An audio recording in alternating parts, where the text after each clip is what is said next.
जय श्री राधे माता की। समाज के बुद्धिजीवियों से मैं कुछ कहना चाहता हूं। जो हमेशा कटाक्ष करते हैं उनके लिए तो वैसे भी मेरी तरफ से जय श्री राधे माता की है। दीपावली का त्योहार है। जिस प्रकार हम अपने घरों में खुशियां मनाते हैं, ऐसे कई पीड़ित परिवारों को प्रजापति युवा शक्ति संगठन परिवार ने खुशियां दी है। उनके घर में 2 वक्त की रोटी दी है। अल्टिया कल्ला भोपालगढ़ के पास में एक परिवार बचा हुआ है, उसके पास मैं खुद जा रहा हूं। भोपालगढ़ से फिर मैं बावड़ी कल सुबह को ओपनिंग में जाऊंगा। छोटे भाई की दुकान है, बावड़ी में ओपनिंग हो रही है।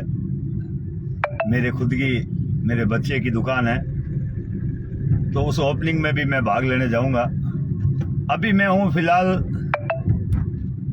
रिंगस पहुंचा हूं। रिंगस से सीकर से फिर मैं डेगाना मदन जी से मिलने जाऊंगा। उनके एक्सीडेंट हुआ था, तब से लगाकर अभी तक उनसे नहीं मिला।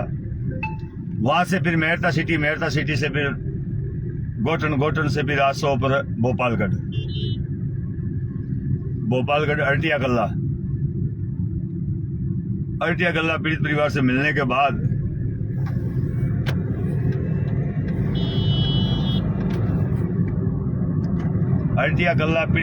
मिलने के बाद मैं बावड़ी जाऊंगा। इस वीडियो को शेयर कीजिएगा दोस्तों। मैं बहुत अच्छी बातें करने जा रहा हूं आप लोगों से आज।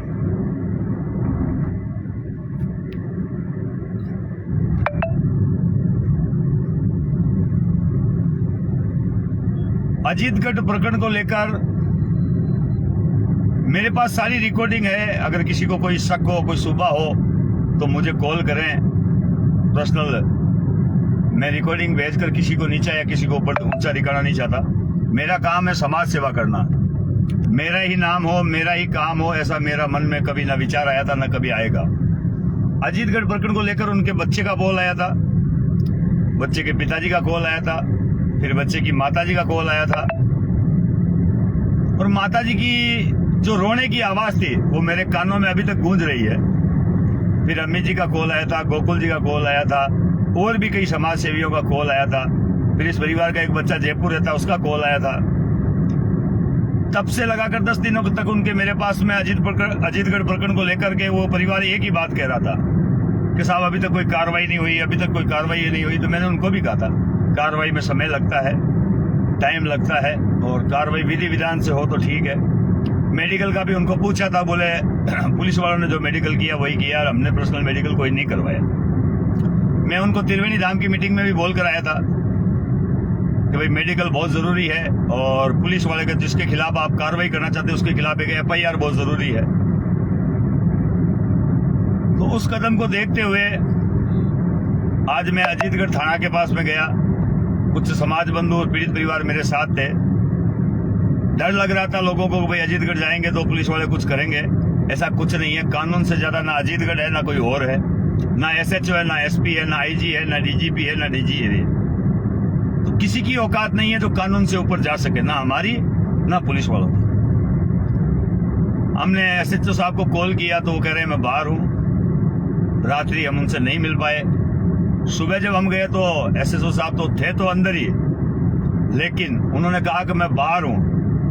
सारा स्टाफ वहां मौजूद था। SI साहब मौजूद थे, हमारे समाज के एक कांस्टेबल है अंदर, वो भी वहां मौजूद थे। राजोजरिया गोत्र है उनकी, नाम मैं उनका भूल गया। बड़ी अच्छी और तरीके से हमारे समाज बंधु से हमारी बातें हुई। पुलिस वालों से हमने पूछा कि साहब कहाँ है, साहब को कॉल किया तो साहब कह रहे हैं कि भाई मैं तो कहीं विजिट पे गया हुआ। कुल मिलाकर SHO साहब हमसे मिलना नहीं चाहते रूबरू। वो कह रहे हैं कि जो भी बात करनी है फोन पर कर लो। फोन पर हमने उनको पूछा भी, भाई आपने मारा क्यों, आपने पीटा क्यों, उनको परिवार को क्यों मारा, क्यों पीटा? तो उन्होंने जवाब दिया कि हमने तो कभी किसी ने, मारने वाले व्यक्ति ने कहा है क्या कि मैं मारूंगा, यानी डायरेक्ट उन्होंने कबूल कर लिया कि हमने मारा है। लेकिन सबूत के अभाव में उन्होंने यही कहा है कि मैंने नहीं मारा है, मैंने किसी पर हाथ नहीं उठाया है। और उन्होंने कहा जो अपशब्द किसी के भी खिलाफ बोले वो हमें मान्य नहीं है। समाज का कोई भी सेवी हो उसके खिलाफ अपशब्द हमें कभी स्वीकार नहीं है। तो उनको ये वार्तालाप हुई है, अभी भी जस्ट मेरी उनसे वार्तालाप हुई है, तो उनको भी यही कहा गया है कि साहब जो समाज के साथ गलत हुआ है वो बर्दाश्त के काबिल नहीं है। और जो भी उचित कार्रवाई हो वो हम करेंगे। उसके लिए कुछ लोगों ने कमेंट भी लिखे हैं फेसबुक व्हाट्सएप पर कि भाई नारायण जी जबरदस्ती आ गए या मान लो पीड़ित परिवार को उन्होंने बुलाया। ऐसा कभी नहीं होता भैया। पीड़ित परिवार का बार बार कॉल आना, उसकी सारी रिकॉर्डिंग मेरे पास है। वो रिकॉर्डिंग वायरल इसलिए नहीं करना चाहता कि मेरा उद्देश्य कभी किसी को नीचा दिखाना नहीं है। हमारा उद्देश्य हम सब साथ मिलकर काम करें। हमारा उद्देश्य किसी पीड़ित को न्याय मिले। अखबारबाजी करना, आज मैंने कोई अखबार में न्यूज नहीं दी है, कोई संगठन की बात नहीं करी है, ना किसी प्रकार का कुछ किया है। एक एसडीएम को लेटर दिया जाएगा जो दीपावली के दूसरे दिन पीड़ित परिवार खुद देकर आएगा। उसके साथ कुछ समाज बंधु जो हमेशा उसके साथ थे वो उनके साथ जाएंगे और वहां एक ज्ञापन देकर आएंगे। आगामी 21 तारीख के लिए हम लोगों ने उनको कहा है कि भाई एक समाज की मीटिंग रखें। 21 तारीख तक जो भी आप काम कर रहे हैं, अगर आप उससे संतुष्ट होते हैं तो हमें कोई आपत्ति नहीं। अगर 21 तारीख तक भी आपको न्याय नहीं मिलता है, 21 तारीख अभी बहुत दूर, 1 महीना पड़ा है, मैं बिजी हूं, व्यस्त हूं बाड़मेर के मामले को लेकर, मैं अभी आपको समय नहीं दे सकता। मैं क्लियर बोलता हूं, मुंह फाड़ करके बोलता हूं और अच्छे तरीके से बोलता हूं। मैंने उनको बिल्कुल बिंदास होकर के पीड़ित परिवार को भी और समाज के जो बंधुगण, कल त्रिवेणी धाम में 15 से 20 लोग आए थे, मुख्य लोग थे, गोपाल जी भी आए थे, सबको यही बात कही गई थी भाई अभी फैसला लेने वाले ना तो आप 15 लोग हो ना मैं हूं। समाज का इतना बड़ा जाजम है तो सभी समाज बंधुओं को बुलाएं। बॉम्बे से भी कुछ लोग बाहर से भी आने चाहते हैं। मेरी बात आप हुई है कि भाई बॉम्बे बिजनेसमैन जो बाहर रहते हैं वो भी कुछ लोग आएंगे दीपावली पर घर पर, तो उनसे भी राय मशवरा लिया जाएगा और सबकी एक राय एक मुश्त होकर के कोई निर्णय पहुंचे। उसमें नारायण प्रजापति पहले भी साथ था, पहले भी मैं 2 बार आकर गया था, अब मैं तीसरी बार आया हूं। इस बार पीड़ित परिवार ने मेरा कहना माना है, उसके लिए उसके धन्यवाद। बाकी 2 बार मैं आकर गया था, जो बातें मैंने कही थी वही बातें हुई है। मैंने वही कहा है कि सबसे पहले हमें लीगली तरीके से एक FIR दर्ज करवानी चाहिए और उस तरीके से काम करना चाहिए। पीड़ित परिवार का कहना है कि साहब हमारा तो किसी भी प्रकार से एक ही चीज हो जाए, हमें ना MLA से मतलब, ना किसी और से मतलब, ना SHO से मतलब, ना कुछ और मतलब। हमने जिनके खिलाफ कार्रवाई की है उनके ऊपर कार्रवाई हो जाए, हमारा बस इतना ही उद्देश्य है। वीडियो को शेयर कीजिएगा दोस्तों। तो बहुत मार्मिक और सार्थक बातें हुई है। कल मैं वहां शाहपुरा में समाज बंधुओं के साथ चर्चा की थी, शाहपुरा से फिर मैं त्रिवेणी धाम में चर्चा की थी, त्रिवेणी धाम से फिर मैं आज अजीतगढ़ के लोकल कुमारों से मिला था, जितने को मैं जानता हूं, जितने लोगों को मुझे पीड़ित परिवार ने मिलवाया है, सबसे बात हुई है। तो सब लोगों की एक ही राय थी, नारायण जी हम सब मिलकर काम क्यों नहीं कर पाते, हम अलग अलग टुकड़ों में क्यों रहते हैं। मैंने उनको यही कहा था कि यही विडंबना है सर, कोई किसी की मदद के लिए आता है तो वो ये सोचता है कि ये अपना नाम करने आया है या वो फलाना करने आया है। तो बहुत अच्छी और मार्मिक बातें, सब बुजुर्ग आदमी थे, अच्छी बातें कर रहे थे, कुछ युवा जोश भी था। तो युवा जोश ने भी आज यही कहा कि नारायण जी हम सब साथ मिलकर काम करेंगे तो समाज का विकास होकर समाज आगे बढ़ेगा, हमें इसमें न्याय मिलेगा। अब आज नहीं तो चौमू, आमेर, शाहपुरा, सीकर, ये आसपास के सवाई माधोपुर, श्री माधोपुर, जो भी आसपास के क्षेत्र हैं, उन सब के कुमार समाज की बेइज्जती हुई है। यानी पूरे राजस्थान के कुमारों की बेइज्जती हुई है कि पुलिस वालों ने कुमारों को मारा। ये किसी ने नहीं कहा फलाने व्यक्ति को मारा। तो यहाँ बहुत अच्छी बातें हुई है, कुछ तो होना चाहिए नारायण जी। तो मैंने उनको कहा था कि देखो ना तो नारायण के हाथ में कुछ करना, ना और किसी के हाथ में कुछ करना, समाज के हाथ है सब कुछ करना। तो आप समाज के लोग 21 तारीख को एक मीटिंग रखें तो मैं भी आ पाऊंगा। 21 से पहले अगर मीटिंग रखेंगे तो मैं नहीं आ पाऊंगा। बोले कारण क्या है, तो मैंने कहा था कि एक नाबालिग बच्ची के साथ में एक लाल बाबा नाम का बलात्कारी, उसने गलत काम किया है। पहले मेरा धरना 11 नवंबर को वहां पर है, उसके बाद आपके यहाँ मैं आ सकता हूँ। तो सबने मेरी बात सुनी और सबने यही कहा कि तब तक क्या कार्रवाई करनी चाहिए। मैंने वो कार्रवाई उनको बता दी है, वो कार्रवाई पीड़ित परिवार कर लेगा, पीड़ित परिवार के कुछ लोग साथ है वो कर लेंगे, उसमें कहीं कोई आपत्ति नहीं है। टोल नाका आ गया, थोड़ा माफी चाहता हूँ, टोल से फ्री होकर फिर मैं आपसे ही बात करता हूँ।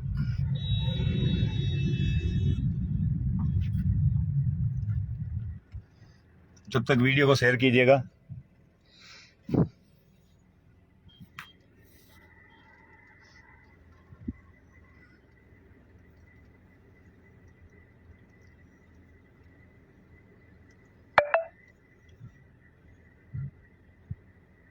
ये वीडियो सब तक पहुंचना चाहिए दोस्तों,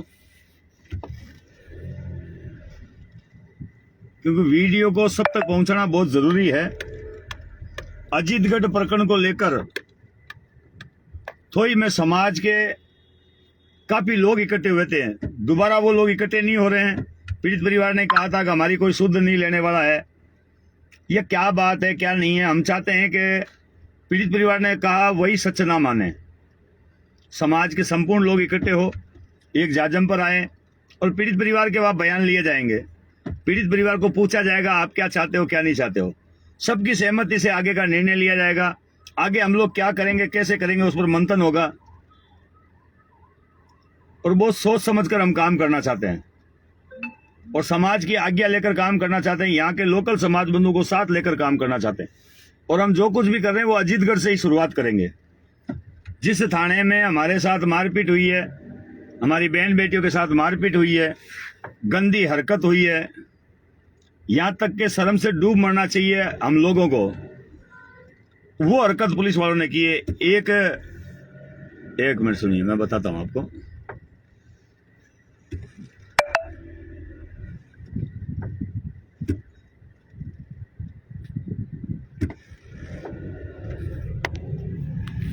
एक समाज की बेटी जिसके मोबाइल उसकी ऐसी जगह पड़ा था, वहां से एक पुलिस कांस्टेबल ने हाथ डालकर मोबाइल निकाला, एक गनमैन ने। इससे बड़ी शर्म कुछ नहीं है। ये दरिंदगी है उस पुलिस वाले की। अभी इन सब बातों पर मंथन हम लोग 21 तारीख को करेंगे। आप सब पधारिएगा, जो मुझसे नाराज है वो भी, जो मुझसे खुश है वो भी। जिनको ये लगता है कि मैं जबरदस्ती आया हूं वो भी वहां पधारे, और जिनको ये लगता है कि मैं सही आया हूं वो भी वहां पधारे। जिनको ये लगता है कि समाज साथ मिलकर कोई काम करे तो सफलता मिलेगी तो वो भी वहां पधारे। और मैं आज इस वीडियो के माध्यम से घोषणा करता हूं, मैं वहां पर प्रजापति युवा शक्ति संगठन का राष्ट्रीय अध्यक्ष बनकर नहीं गया था। मैं उस बहन का भाई बनकर गया था जो मेरे फोन पर चिल्ला रही थी। मैं उस भाई का भाई बनकर गया था जो फोन पर कह रहा था बार बार कि नारायण जी आप पधारो। मैं उस बेटे का पिता बनकर गया था जो बेटा मुझे बार बार कह रहा था भाई साहब एक बार आओ। मैंने वहां जाकर के कोई झंडे नहीं काटे हैं, वहां कीले नहीं खोल दी है, ना मैंने जाकर के बहुत बड़ा काम कर दिया है। मैं केवल समाज से चर्चा करने गया था और अच्छी और बढ़िया चर्चा भी हुई और संपूर्ण समाज ने यह भी भरोसा दिलाया कि हम आपके साथ हैं। लेकिन काम करने का जो तरीका था मैंने उनको समझा कर आया हूं, उसी तरीके से काम होगा। और ये बात सबने स्वीकार भी की है। कुछ समाज के वकीलों से भी मेरी मुलाकात हुई है, उन्होंने भी यही कहा कि नारायण जी हम यही बात पहले कह रहे थे, यही बात अब कह रहे हैं जो आप कह रहे हो। लेकिन अब क्या करें, परिवार कहना नहीं मान रहा। परिवार से पूछा भाई कहना क्यों नहीं मान रहे हो, तो उन्होंने कहा भाई जो हो गया तो वो बीत गया, अब मैं कहना मानूंगा और उस तरीके से काम करूंगा। हमने उसको बताया था आपका जो मुद्दा था बहुत छोटा मुद्दा था। हर घर में पड़ोसी की लड़ाई होती है, छोटी सी आपकी एक लड़ाई है, उसके लिए धरना प्रदर्शन या वगैरह वगैरह ऐसी कुछ बात थी नहीं। लेकिन आपने दिया, फिर उसने साथ में पीड़ितों के साथ में मारपीट हुई है, वो अब गलत हुई है। ये सारी बातें मंथन हुई, सारी चीजें हुई। पीड़ित परिवार भी कह रहा है कि हमें रहना यहीं पर है जिंदगी भर, ना समाज यहाँ रहेगा ना कोई दूसरे रहेंगे। तो हमारा ऐसा कोई मामला देखो, हमारे ऐसे कोई हाथ पैर तो किसी ने तोड़े नहीं है। छोटी मोटी मारपीट हुई है, पीड़ित परिवार का कहना है छोटी मोटी मारपीट हुई है, उसका सुलझाना कर करके आप और समाज बंधु कुछ इकट्ठे होकर के यहाँ बैठ करके उस मामले को कैसे तैसे करके हमारी इज्जत भी बची रहे और हमें न्याय भी मिल जाए। मैंने कहा साहब आपका फैसला मैं नहीं कर सकता, समाज के संपूर्ण लोग अगर एक जगह आएंगे, 21 तारीख को आह्वान किया है, उसके लिए एक पैम्पलेट छप रहा है आपके यहाँ पर। वो पैम्पलेट सोशल मीडिया पर वायरल होगा, जहां तक संभव होगा पीड़ित परिवार आपको देने भी आएगा। उसके लिए मैंने व्यवस्था की है। पीड़ित परिवार को यह बात स्पष्ट कह दी कि आपका 1 रुपया खर्च नहीं होगा। जो भी आपका तेल का खर्चा हो, गाड़ी का खर्चा हो, पैम्पलेट का खर्चा हो या कहीं आने जाने का खर्चा हो, आपको ये नारायण प्रजापति, आपका छोटा सा भाई, आपका बेटा, समाज का नौकर, ये आपको देगा। मैंने उसके संपूर्ण खर्चे देने की जिम्मेदारी ली है और उस परिवार की तरफ से 1 रुपया भी खर्च ना हो वैसी व्यवस्था करने का उनको पूरा आश्वासन देकर आया हूं। उनको ये कहकर आया हूं कि आप चिंता ना करें, रुपयों के कारण से आप पीछे मत हटिएगा। आपका नेतृत्व कोई करे, अभी भी कह रहा हूं, मेरी बात को गौर कीजिएगा, उस पीड़ित परिवार का नेतृत्व कोई करे, पीड़ित जिसके भी साथ खड़ा रहे, हम उसके पीछे खड़े रहेंगे। हम पीड़ित परिवार के साथ हैं, किसी व्यक्ति के साथ नहीं, हम पीड़ित के साथ हैं। समाज में कहीं भी कोई पीड़ा हो, दुख हो, तकलीफ हो, हम उसके पीछे हमेशा खड़े रहेंगे। जब भी पीड़ित हमें कहेगा कि नारायण जी ये काम करो आप, उस दिन हम आगे भी खड़े रहेंगे। पीड़ित को अगर कोई जूते मारेगा तो उससे पहले हमारे हाथ आएंगे जूते, और पीड़ित को अगर कोई शाबाशी मिलेगी तो सबसे पहले शाबाशी पीड़ित को दिलवाएंगे। इसीलिए मैं कह रहा हूं, संपूर्ण समाज से, संपूर्ण संगठनों से, संपूर्ण अध्यक्षों से हाथ जोड़कर विनती है, जितनी सेवा समिति है, जितने सेवा संस्थान है, जितनी मंदिर है, जितनी कमेटी है, ये नारायण प्रजापति आपका नौकर है, आपका बेटा है, आपका छोटा भाई है। मैं आपके नीचे रहकर काम करना चाहता हूं, लेकिन एक रिक्वेस्ट है, पीड़िता का जो रोना वो देखा नहीं जा रहा है। कृपया करके सब मिलकर उस पीड़िता को न्याय दिलवाएं और पीड़िता के चेहरों पर हंसी दिलवाने की कोशिश करें। चलो 11 नवंबर को बाड़मेर एक बेटी के बलात्कारी को गिरफ्तार करवाने के लिए आगामी 20 तारीख तक मैं बाड़मेर ही रहूंगा, और मेरा दीपावली का त्योहार भी बाड़मेर की धरती पर ना जाने किसके घर पर लिखा हुआ ये मुझे पता नहीं है। आप लोग सब अपने अपने घरों में आराम से रेस्ट करोगे, और मैं दीपावली का त्योहार समाज के बीच रहूंगा, समाज के गांव ढाणी में रहूंगा। दीपावली के दिन, रामा सामा के दिन सभी लोगों से मिलने के लिए बाड़मेर आ रहा हूं। अब की बार मेरी दीपावली बाड़मेर की धरती पर। उस बेटी को न्याय नहीं मिले तब तक मेरे लिए कोई खुशी नहीं है। उस बेटी को न्याय मिलेगा तभी हम खुशियां मनाएंगे, तभी हम डीजे बाजे के साथ में आपके साथ आएंगे। धन्यवाद दोस्तों, वीडियो को शेयर कीजिएगा। अगर मेरी बात बुरी लगी हो या अच्छी लगी हो या भली लगी हो तो मुझे शेयर कीजिएगा, और कोई कमेंट में मुझे कुछ लिख करके भेजिएगा, या फिर मुझे कॉल करके बताइएगा मेरी कहाँ गलती है। फिर कहता हूँ, अजीतगढ़ प्रकरण में जिन पुलिस वालों ने मारा है, उस बात को लेकर अगर कोई भी भाई अगुवाई करना चाहता है और सही तरीके से करना चाहता है, पीड़िता को न्याय देना चाहता है, तो हम उसके पीछे खड़े हैं। और अगर कोई ये चाहता है कि नारायण जी आगे खड़े रहें, हम उसके पीछे खड़े रहें, तो मैं आगे खड़ा रहने को भी तैयार हूं। अब आपको तय करना है, सब साथ मिलकर काम करना है। हमारा उद्देश्य यही है कि जो पीड़िता, जिसकी आंखों में आंसू आ रहे हैं, उसकी आंखों में खुशी के आंसू आए।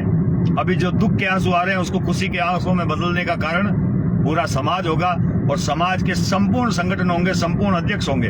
हम साथ मिलकर काम करेंगे तभी हमें न्याय मिलेगा। समाज को टुकड़ों में न बांटकर, समाज को एकजुट बंद मुट्ठी करके संघर्ष करेंगे तो हमें न्याय मिलेगा। वरना सोशल मीडिया जिंदाबाद, आप लिखो नारायण प्रजापति मुर्दाबाद, कोई और लिखेगा नारायण प्रजापति खराब। मैं तो आपकी सिर्फ कमेंट देखूंगा और खुश रहूंगा, और आपके माता पिता को सल्यूट करूंगा कि वास्तव में ऐसे कपूत को जन्म दिया है जो केवल और केवल सोशल मीडिया पर एक दूसरे की टीका टिप्पणी करता है। धन्यवाद। दीपावली की हार्दिक आप सबको शुभकामनाएं। मुझे तो दीपावली की शुभकामनाएं नहीं मिलेगी। क्यों नहीं मिलेगी? जब तक लाल बाबा गिरफ्तार नहीं, तब तक मेरे लिए तो कोई दीपावली नहीं। धन्यवाद।